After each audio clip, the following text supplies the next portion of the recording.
Friends builders या फिर flat खरीदਣ वाले कंज्यूमर्स ਦੇ ਵਿੱਚ ਕੋਈ ਨਾ ਕੋਈ ਵਿਵਾਦ ਹੋਣਾ ਕੋਈ ਨਵੀਂ ਗੱਲ ਨਹੀਂ ਹੈ। ਪੰਜਾਬ ਦੇ ਮੋਹਾਲੀ ਜ਼ਿਲ੍ਹੇ ਦੀ ਡਕੋਲੀ ਦੇ ਵਿੱਚ ਬਣੀ ਓਪੇਰਾ ਗਾਰਡਨ सोसाइटी ਦੇ ਰੈਜ਼ੀਡੈਂਟਸ ਤੇ इस सोसाइटी ਨੂੰ मैनेज करने वाली मैनेजमेंट ਦੇ ਵਿੱਚ भी कुछ ਗੱਲਾਂ ਨੂੰ ਲੈ ਕੇ एक कंट्रोवर्सी पैदा हो गई है। इस सोसाइटी ਦੇ ਰੈਜ਼ੀਡੈਂਟਸ पिछले 7 ਦਿਨਾਂ ਤੋਂ ਬਿਲਡਰਸ ਦੇ ਖਿਲਾਫ ਪ੍ਰੋਟੈਸਟ ਕਰ ਰਹੇ ਨੇ। ਉਹਨਾਂ ਦਾ ਕਹਿਣਾ ਹੈ ਕਿ ਇੱਕ ਤਾਂ ਉਹਨਾਂ ਨੂੰ ਜਿਹੜੀ ਐਮਿਨਿਟੀਜ਼ ਪ੍ਰੋਮਿਸ ਕੀਤੀਆਂ ਗਈਆਂ ਸਨ ਉਹ ਨਹੀਂ ਦਿੱਤੀਆਂ ਗਈਆਂ, ਜਿਹਦੇ ਵਿੱਚ ਕਲੱਬ ਹਾਊਸ, ਸਵਿਮਿੰਗ ਪੂਲਸ ਜਾਂ ਵਾਕਿੰਗ ਪਲਾਜ਼ਾ ਵਗੈਰਾ ਸੀ। ਤੇ ਦੂਜੀ ਉਹਨਾਂ ਦੀ ਜਿਹੜੀ ਕੰਟੈਂਸ਼ਨ ਹੈ ਉਹ ਇਹ ਹੈਗੀ ਆ ਕਿ सोसाइटी ਦੀ ਮੈਨੇਜਮੈਂਟ ਨੇ ਜਿਹੜੀ ਸਰਵਿਸਿਜ਼ ਆਊਟਸੋਰਸ ਕੀਤੀਆਂ ਨੇ ਉਹਨਾਂ ਦੇ EMPLOYEES ਢੰਗ ਨਾਲ ਗੱਲ ਨਹੀਂ ਕਰਦੇ, ਬਦਤਮੀਜ਼ੀ ਨਾਲ ਗੱਲ ਕਰਦੇ ਆ ਤੇ ਉਹਨਾਂ ਨੂੰ ਤਰ੍ਹਾਂ ਤਰ੍ਹਾਂ ਦੀ ਧਮਕੀਆਂ ਦਿੱਤੀਆਂ ਜਾ ਰਹੀਆਂ ਨੇ। ਤੀਜੀ ਜਿਹੜੀ ਉਹਨਾਂ ਦੀ ਡਿਮਾਂਡ ਹੈ ਉਹ ਇਹ ਕਿ ਮੰਥਲੀ ਮੇਨਟੇਨੈਂਸ ਚਾਰਜਿਸ ਨੂੰ ਇੱਕ ਮੁਸ਼ਤ ਵਧਾ ਦਿੱਤਾ ਗਿਆ। ਪਹਿਲਾਂ 1500 ਲੈਂਦੇ ਸੀ ਤੇ ਹੁਣ 2500 ਤੇ 3000 ਮੰਗੇ ਜਾ ਰਹੇ ਨੇ ਤੇ ਉਸ ਦੀ ਡਿਟੇਲ ਜਦੋਂ ਮੰਗੀ ਗਈ ਉਸ ਦਾ ਵੀ ਉਹਨਾਂ ਦੇ ਨਾਲ ਕੋਈ ਹਿਸਾਬ ਕਿਤਾਬ ਨਹੀਂ ਕੀਤਾ ਗਿਆ ਤੇ ਹੁਣ ਪਾਵਰ ਦੇ ਜਿਹੜਾ ਬੈਕਅਪ ਹੈ ਉਸ ਨੂੰ ਵੀ ਵਾਪਿਸ ਲੈਣ ਦੀ ਗੱਲ ਕੀਤੀ ਜਾ ਰਹੀ ਹੈ। ਤੇ ਇਹ ਤਿੰਨ ਜਿਹੜੇ ਕੰਟਰੋਵਰਸੀਜ਼ ਨੇ ਮੈਨੇਜਮੈਂਟ ਤੇ ਰੈਜ਼ੀਡੈਂਟਸ ਦੇ ਵਿਚਾਲੇ ਪੈਦਾ ਹੋਈਆਂ ਨੇ ਤੇ ਇਹ ਰੈਜ਼ੀਡੈਂਟਸ ਹੱਥਾਂ ਦੇ ਵਿੱਚ ਕਾਲੇ ਝੰਡੇ ਫੜ ਕੇ ਜਾਂ ਫਿਰ ਮੌਨ ਪ੍ਰੋਟੈਸਟ ਕਰਕੇ, ਸਾਇਲੈਂਟ ਪ੍ਰੋਟੈਸਟ ਕਰਕੇ ਆਪਣੀ ਮੰਗਾਂ ਨੂੰ ਮੰਨੇ ਜਾਣ ਦਾ ਜਿਹੜਾ ਪ੍ਰੈਸ਼ਰ ਹੈ ਉਹ ਬਿਲਡਿੰਗ ਬਣਾਉਣ ਵਾਲਿਆਂ ਤੇ ਜਾਂ ਫਿਰ ਬਿਲਡਰਸ ਤੇ ਪਾ ਰਹੇ ਨੇ। ਸਭ ਤੋਂ ਪਹਿਲਾਂ ਸੁਣਦੇ ਹਾਂ ਕਿ सोसाइटी ਦੇ ਰੈਜ਼ੀਡੈਂਟਸ ਕੀ ਕਹਿ ਰਹੇ ਨੇ, ਕੀ ਉਹਨਾਂ ਦੀਆਂ ਦਿੱਕਤਾਂ ਨੇ ਤੇ ਕੀ ਉਹਨਾਂ ਨੂੰ ਪ੍ਰੋਮਿਸ ਕੀਤੇ ਗਏ ਸੀ ਤੇ ਕੀ ਡਿਲੀਵਰ ਹੋਇਆ। ਇਸ ਵੀਡੀਓ ਦੇ ਅਗਲੇ ਹਿੱਸੇ ਦੇ ਵਿੱਚ ਅਸੀਂ ਗੱਲ ਕਰਾਂਗੇ ਚੰਡੀਗੜ੍ਹ ਕੋਲੋਨਾਈਜ਼ਰਸ ਪ੍ਰਾਈਵੇਟ ਲਿਮਟਿਡ ਦੇ ਜਨਰਲ ਮੈਨੇਜਰ ਰਮਨ ਖੰਨਾ ਹੋਰਾਂ ਦੇ ਨਾਲ। ਉਹ ਕੀ ਕਹਿ ਰਹੇ ਨੇ, ਉਹਨਾਂ ਦਾ ਕੀ ਸੋਲੂਸ਼ਨ ਹੈ ਤੇ ਕਿਸ ਤਰ੍ਹਾਂ ਸੇ ਇਹ ਜਿਹੜੇ ਵਿਵਾਦ ਪੈਦਾ ਹੋਏ ਨੇ ਉਹਨਾਂ ਨੂੰ ਤੁਸੀਂ ਖਤਮ ਕਰਨ ਦੀ ਮੈਨੇਜਮੈਂਟ ਦੀ ਕੋਸ਼ਿਸ਼ ਹੋਏਗੀ। ਤਾਂ ਪਹਿਲਾਂ ਤੁਸੀਂ ਸੁਣੋ सोसाइटी ਦੇ ਰੈਜ਼ੀਡੈਂਟਸ ਦੀ ਗੱਲਬਾਤ, ਉਹ ਕੀ ਕਹਿ ਰਹੇ ਨੇ, आखिर ਦੇ ਵਿੱਚ मैनेजमेंट ਦਾ ਕੀ ਸੋल्यूशन है ਤੁਹਾਨੂੰ ਦੱਸਾਂਗੇ। निवासी हो गए और 10 साल से हम जो प्रॉमिस एमिनिटीज़ हैं उसके बारे में कोई बातचीत नहीं और जो हालातें हैं जो मेंटेनेंस की वो बद से बदतर हो चुकी है। जैसे फॉर एग्जांपल लिफ्ट जो है, एग्जिस्टिंग लिफ्ट जो प्रॉमिस की गई 2 लिफ्ट है, हम एक ही लिफ्ट से काम चला रहे हैं, उस लिफ्ट की भी हालत ख़राब, लोग फंसे हैं, लोगों को निकाला गया है, बुजुर्ग लोग यहाँ पर हैं, ऐसे लोग हैं जो लोग फंसे हैं वहाँ लिफ्टों में। इनके वहाँ अभी लेटेस्ट आए हैं सर जी, इनके वहाँ जो है कॉमन एरिया में लाइट नहीं है, उस स्टेयरकेस से अगर उतरना चाहते हैं तो कैसे उतरेंगे। ये तो नॉर्मल चीज़ें मैं आपको बता रहा हूँ। यहाँ पर हमने बकरियाँ देखी बिल्डर की यहाँ रखी हुई, हमने बिल्डर की यहाँ मुर्गा खाना देखा। We are witness to the presently existing the gaushala, we are witness to the kind of stray dogs which are there. तो कहने का मतलब ये है जो हमारा बेसमेंट है, अगर आप देखेंगे, हम ये नहीं कह रहे हैं कि प्रॉमिस एमिनिटीज़, हम जो मैंने आपको बद से बदतर का एग्जांपल वो इसलिए दिया क्योंकि बेसमेंट की हालत बद से बदतर है।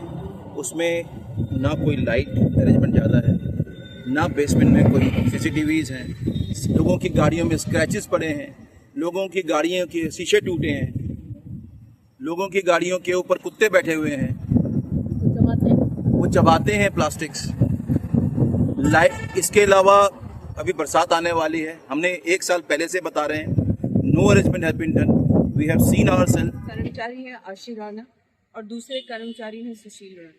इन लोगों को बिल्कुल भी किसी से बात करने की कोई भी मैं यूज नहीं करना चाहती वर्ड्स, बट इनको बिल्कुल बात करने का ढंग नहीं है किसी के साथ। वो जब भी बात करते हैं वो किसी को इंस्टिगेट ही कर रहे होते हैं और किसी पे एलिगेशन ही लगा रहे होते हैं। वो ऐसे बिहेव करते हैं जैसे ओनर्स वो हैं और हम लोग यहाँ पे खाली what they tell us very clearly, आपको ये फ्लैट मिला है, ये फ्लैट की 4 दीवारी के अलावा आपका यहाँ पे कुछ नहीं है। हम लोगों ने यहाँ धरना करना था। एक्चुअली यहाँ पे हम जितने लोग भी खड़े हैं ना, हम सारे लोग सीनियर सिटीजन्स हैं। हमें यहाँ पे यूथ बहुत कम है। We are all senior citizens who have come here after retirement to settle down peacefully, and this is what we are doing here after our retirement. Not want us to do anything because इन लोगों ने हमारा जब backup काट दिया था उस time पे हम लोगों ने यहाँ पे एक प्रोटेस्ट किया था। प्रोटेस्ट ऐसे किया था, वो हो गया प्रोटेस्ट, क्योंकि हमारी तब कोई ऑर्गेनाइजेशन नहीं थी, वी वर ओनली रेजिडेंट्स। इन लोगों ने हमारा बैकअप काट दिया and the staff here who was hired was extremely rude.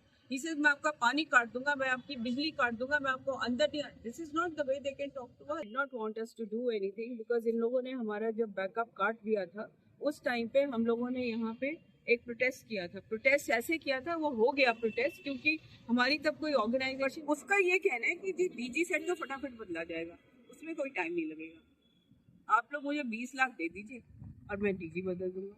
ये कहाँ का लॉजिक है? जो मेंटेनेंस चार्जेस हम तुम्हें दे चुके हैं, जो IFMS के पैसा तुम्हारे पास ऑलरेडी है, वो तुम कहीं और डाइवर्ट करते जा रहे हो। What is the account for that money which you already taken from us for maintaining the services which you haven't provided to us? Right. How does that make? But उसका ये कहना है कि जी डीजी सेट तो फटाफट बदला जाएगा, उसमें कोई टाइम नहीं लगेगा। आप लोग मुझे 20 लाख दे दीजिए। रेजिडेंट सारे परेशान हैं। कभी कुत्ते छोड़ देता है, यहाँ पे बच्चे खेल रहे होते हैं, छोटे छोटे बच्चे हैं, कभी कुत्ते छोड़ देता है, कभी यहाँ सांप घूम रहे होते हैं। जो सिक्योरिटी अब प्राइवेट लगा दी तो वो धमकियाँ देती हैं, गले से पकड़ के खींच लेंगे, ये कर लेंगे। तो ये बदमाशी दिखा रहा है, ये रेजिडेंट को खुश रखने की कोशिश नहीं कर रहा। ऐसा है कि बिल्डर की तरफ से कोई जवाब नहीं मिला अभी तक। और जैसे मुझे फर्स्ट टाइम प्लम्बर की प्रॉब्लम हुई थी, तो मैंने ग्रुप में लिखा कि प्लम्बर चाहिए। तो प्लम्बर आया और प्लम्बर ने बोला कि आपका काम तभी होगा जब आप MMC दो। तो मैंने कहा किसने बोला? तो बोला जी आशी राणा मैम ने बोला। मैंने कहा ठीक है, बात करवा दें। तो जब उसने बात की तो बोला कि मैम आपने MMC दी है। मैंने कहा कौन सा MMC? अभी तो कोर्ट केस चल रहा है, जहाँ तक देना था हमने दिया है, उसके बाद आगे अभी हमने होल्ड पे रखा है। और बोला नहीं फिर आपका काम नहीं होगा। मैंने कहा ठीक है, हम बाहर से लेके आएंगे, बाहर से उसको लाएंगे प्लम्बर को और फिर काम करवाएंगे। तो उसका टोन बदल गया, वो मुझे धमकी देने लगी और जोर से बोली। कौन दे रही थी धमकी? ये आशी राणा। धमकी क्या दे रही थी कि मैं बहुत सख्त हूँ, मैं घर के अंदर से खींच के भी बाहर निकाल दूँगी। मैंने बोला कि पहले तो आवाज़ नीचे कर, ठीक है। पहले जब मैं इतने प्यार से बोल रही थी तो आवाज़ टोन क्यों बढ़ा रही है? तेरे बारे में हमने पहले भी सुना है। तो मैंने कहा धीरे से बोल, ठीक है, हम आर्मी वाले हैं। मैंने कहा टोन अगर बढ़ाना चाहती है तो फिर मैं टोन बढ़ा के देखा। आशी राणा हमारे यहाँ आई फ्लैट पे, उन्होंने बोला कि आप अपनी MMC दे दीजिए तो हम कुछ इसके खिलाफ एक्शन लेंगे। हमने सोचा चलो यही रूल होगा। हमने किसी से पूछा नहीं कि MMC दे रहे हैं या नहीं दे रहे हैं। 4 महीने हमारा काम चला, 2 महीने में आए हुए, हमने 6 महीने की 3,000 के हिसाब से सर 18,000 रुपये MMC उनको जमा करा दी। उसके बाद भी उन्होंने क्या कहा, फिर कहते हैं आप ओनर से बात कर लीजिए, ओनर इनके खिलाफ एक्शन लेंगे, आप FIR करा दीजिए। और अगर मान लो पुलिस आएगी, फिर अगर झगड़ा बढ़ गया, ये शिमला से पता नहीं किन किन को बुला लेंगे इनके। मतलब उन्होंने हमें इतना MMC जमा कराने के बाद फिर कोई रिस्पॉन्स नहीं किया। और MMC हमने पूरी जमा कराई सर, और फैसिलिटीज़ हमारे लिए भी वही है। एक AC हमारा चलता है और बैकअप का बैंड बजा ही रहता है। जो लोगों के साथ प्रॉब्लम्स आ रही हैं सेम मेरे साथ भी आ रही हैं। तो पानी की प्रॉब्लम होगी, जो ट्रीटमेंट नहीं हो रहा। DG की प्रॉब्लम ऐसी है कि 15 मिनट चलेगा, उसके बाद ब्लॉक बंद हो जाएगा। सिक्योरिटी की प्रॉब्लम देखिए, अब यहाँ पे बूम बैरियर टूटा हुआ है, वो वाला काम नहीं कर रहा 2 महीने से। और रात को सिक्योरिटी वाला कभी एक होगा, कभी 2 होंगे, वैसे मोस्ट ऑफ एक ही होता है। तो रात को कोई भी गाड़ी अंदर आ जाती है, कोई भी हो जाती है, कोई मेरे हिसाब से 50% यहाँ पे एंट्रीज नहीं होती है। तो सबसे बड़ी लैप्स है। इतनी बड़ी सोसाइटी होने के बावजूद यहाँ पे जो हालत सिक्योरिटी की चल रही है बहुत बुरी है। लाइट की प्रॉब्लम यहाँ पे रहती है, लोगों को बात करने का ढंग है, सेम प्रॉब्लम सर वही चल रही है, ठीक है। तो जो बातें मेरे इंडिविजुअली मेरे से किए गए थे वो भी पूरे नहीं हुए हैं। जैसे कि सर मुझे एक ऑफर आई थी जो बस व्हाट्सएप पे भी उनको रिटर्न है। कहते कि आपको 2 फ्लैट्स दोगे आप, तो आपको हम मेंटेनेंस 1 फ्लैट की देनी पड़ेगी, ठीक है। हमने डील कर लिया। डील करने के बाद रजिस्ट्री जैसे होनी थी, उससे कुछ टाइम पहले ही अजय रिसाइकल ने टेबल बैठा हूँ, उसने मना कर दिया, कहते ये तो हो नहीं सकता। मैं कहती क्यों नहीं हो सकता? कहता 2 ही देनी पड़ेगी, 1 तो देनी होगी। वहाँ से शुरू हुआ। उसके बाद मेरे घर में 1 साल हुआ है और कंस्ट्रक्शन भी नई वाला लिया है। 4 वॉल्स ऐसी हैं जिनकी हालत इतनी बुरी है कि आप देखेंगे तो मालूम पड़ेगा कि क्या हालत में रह रहे हैं। बस सीपेज इतनी है, ऊपर से नीचे तक टोटली तो 4 दीवारें हैं, 100% वो सीपेज वाली हुई। वो कह के थकी है, 4 बार इनके बंदे आए यहाँ पे, कहता आपका कल से या परसों काम शुरू हो जाएगा। आशी राणा ने भेजा बंदा यहाँ पे, कोई नहीं। आज तक कुछ भी नहीं हुआ। ये तो मेरे फ्लैट की है, बाकी आप नीचे जाकर देखो, बाकी लोगों के घर पे जाकर डेली हम ग्रुप में पढ़ते हैं कि हमारी यहाँ पे सीपेज हो रही है, गिर रही है, यहाँ पे सीपेज हो रही है, सीलन आ रही है, बुरी हालत है। मतलब मेरे को तो 1 साल में मेरा तेल निकल गया। ये तो लोगों की हिम्मत है जो 10-10 साल से 5-5 साल से रह रहे हैं। So if you go to basement, all basements are leaking. So SD2 basement been leaking for past so many years. In between we have been reporting कि please get it repaired. In between they got it repaired. But what happened? 2-3 months ago, this again started leaking. I put the complaint on their management group, the maintenance group. This basement is leaking, that sewerage pipe etc. are leaking. It's very unhygienic. Please get it repaired. This was on 14th April this year. I've been repeatedly putting reminders. I put about 8 to 9 reminders. There was no action. Then on 11th June, myself, Mr. N.K. Rajput, who gave the interview before me, and Colonel Devinder Singh was staying in the same building. We decided we should go and approach the maintenance head. So we came to the office of the maintenance head. There we met Ms. Ashi Rana. We explained her, this is the problem. We have been given so many complaints, nothing has been done. She told, I will not do it. Why? You give MMC. Ma'am, this is the construction problem. It got nothing to do with MMC. This is construction problem. It comes under contractual liability of the contractor. Khanna ji, जो कुछ भी opera garden society में विवाद खड़ा हुआ है, और ये विवाद क्या है, और आपकी जो कंपनी है चंडीगढ़ कॉलोनाइजर्स लिमिटेड, वो क्या एक्शन ले रही है? सर ऐसा है, 10 दिन पहले मैंने एज ए GM ज्वाइन किया है और नेक्स्ट डे से ये प्रोटेस्ट शुरू हुआ है। तो मैं अब उनके साथ मिला हूँ, उनकी सारी प्रॉब्लम सुनी है। उनकी 3-4 मेजर प्रॉब्लम है। एक उनको क्लब हाउस चाहिए, एक उनको सेकंड लिफ्ट चाहिए, एक उनकी जो हमारा बैकअप है जनरेटर है, वो कह रहे थे हमें पूरा उसका लोड चाहिए। ये मोटी सी उनकी 3 प्रॉब्लम है। वो हमने एक मीटिंग मैंने उनके साथ की है, ओपन में सबके साथ बैठ के, और उनको मैंने आश्वासन दिया है भी हमारी तरफ से ये है कि आप 2 साल से MMC नहीं दे रहे, जो 1,25,00,000 से ऊपर हो चुकी है। मैंने उनको कहा जी आप टेबल पे बैठो, हम ये सारी बातें सोल्व कर देंगे आपकी। MMC का उन्होंने कहा जी 1500 से 3000 कैसे कर दिया आपने। मैंने कहा ये बात आप मेरे साथ टेबल पे बैठे, हम अपनी सारी आपके आगे रख देंगे, सारा खर्चे आपको शूट करेगा, आप टेक ओवर कर लो, हमें शूट करेगा हम कर देंगे, बैठ के जो भी फाइनल होगा हम कर लेंगे। तो उसमें से मुझे लगता है भी जो अब लोग तैयार हैं और हम भी तैयार हैं, क्योंकि झगड़ा कोई नहीं चाहता।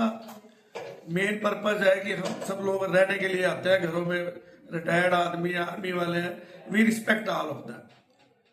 कुछ उनकी प्रॉब्लम थी कि हमारे स्टाफ जो हमने आउटसाइड एजेंसी को दिया हुआ है उनमें से किसी से उनको कोई प्रॉब्लम है, तो वो हम उनको मैंने वादा किया कि वो भी हम जल्दी से जल्दी शॉर्ट आउट कर दें। लेकिन ये सारी बातें एकदम से होगी। अगर आपको एक चीज हो जाए दूसरी ना हो, सारे बैठ के आप मेरे साथ आइए, हम बैठ के पॉजिटिवली सारी चीजें आपकी सोल्व कर दें।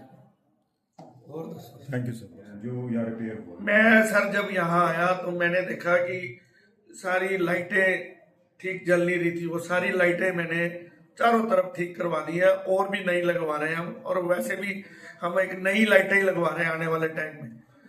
सीपेज की प्रॉब्लम थी, वो मैंने आर्किटेक्ट को बुलाया, उन्होंने एक सोल्यूशन बताया। तो वो क्योंकि वो कह रहे थे बरसातों में आप पहले पॉइंट ढूंढ लो, उसके बाद वो सीपेज की प्रॉब्लम भी हम सोल्व कर देंगे इनकी।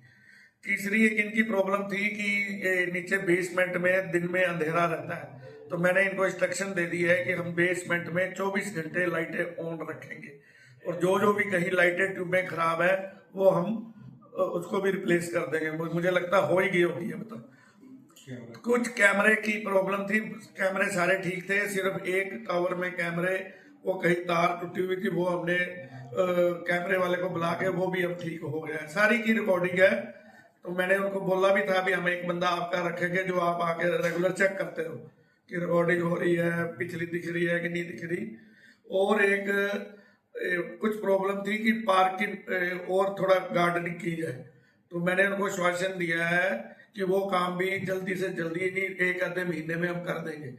एक उनकी प्रॉब्लम थी कि जब बारिश होती है कि जो नीचे बेसमेंट है तो बरसात का पानी वहां जाता है, वो भी हमने कंट्रैक्टर को बुला लिया है, वहां 3-3 फुट द्वार करके हम दोनों तरफ ग्रीनरी कर देंगे। तो मेरा मतलब ये है कि कुछ कामों में थोड़ा टाइम लगेगा, लेकिन ये श्योरिटी है, हम ये सारे काम इम्प्रूवमेंट कर देंगे सारे। Thank you sir.